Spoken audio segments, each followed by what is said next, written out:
আসসালামু আলাইকুম। সরকার হ্যাঁ ভোটের পক্ষে যদি প্রচারণা করে তাহলে ইসি এই ক্ষেত্রে বলছে যে আপনার সরকারি সব কর্মকর্তা যারা আছে তারা হ্যাঁ ভোটের পক্ষে কেউ প্রচারণা করতে পারবেন না। তো আমার ঘরেও সরকারি অফিসার আছে এবং তারা প্রিজাইডিং অফিসার হিসাবে কর্মরত থাকবেন। তো এখন আমি বলতে যাচ্ছি যে সরকার তো এতদিন ধরে হ্যাঁ ভোটের জন্য প্রচারণা করতে বলছে মানুষকে, তাই না?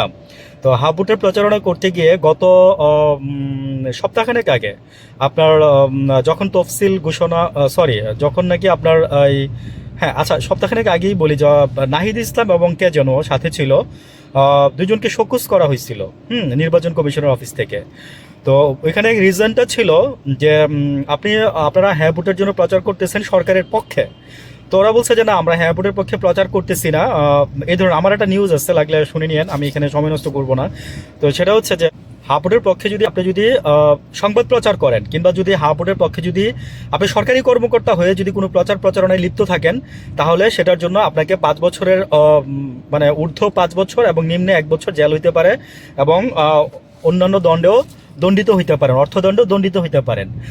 তো আমি তখন বলছিলাম যে ওই নাহিদ আর কাকে যেন মানে শোকজ করছেন, তো তো সরকারকেও আপনি এটার জন্য কারণ দর্শান, সরকারও কেন করছে এটা, শোকজের মানে তো কারণ দর্শান, তো সরকারকেও কারণ দর্শান। তো গতকালকে দেখলাম যে সরকারের ইসির পক্ষ থেকে এটা নিয়ে যখন খুব সামাজিক মাধ্যমে যখন আলোচনা সমালোচনা হচ্ছে, তখন দেখলাম যে সরকার গতকালকে ইসি আর মানে পক্ষ থেকে বলা হয়েছে যে সরকারি কোনো ব্যক্তি আপনার এটার পক্ষে প্রচারণা করতে পারবে না।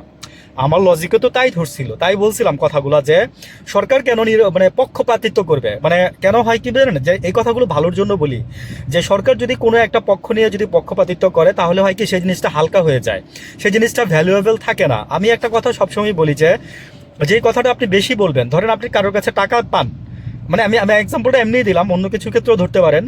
তা আপনি যদি ওর কাছে যদি বেশি চান না, তাহলে দেখবেন যে আপনি আপনি আপনি 10 বার চাইলে সে দেখবেন যে আপনার এটা গুরুত্ব দিবে না। তো আপনি 5 বার চাবেন, চাওয়ার মতো করে চাবেন, 2 বার চাবেন, চাওয়ার মতো করে চাবেন, মানে লাগলে উত্তম মধ্যমে দিতে পারেন। কিন্তু ওই যে বললাম যে বেশি কোনো কিছু বললে সেটার ফিকে হয়ে যায়, মূল্যায়ন থাকে না। তো সরকার ওই কাজটাই করছে, মানে হা ভোটের জন্য প্রচারণা করতে গিয়ে মনে করেন যে প্রাইমারি স্কুলে পর্যন্ত বিলবোর্ড লাগাই দিচ্ছে।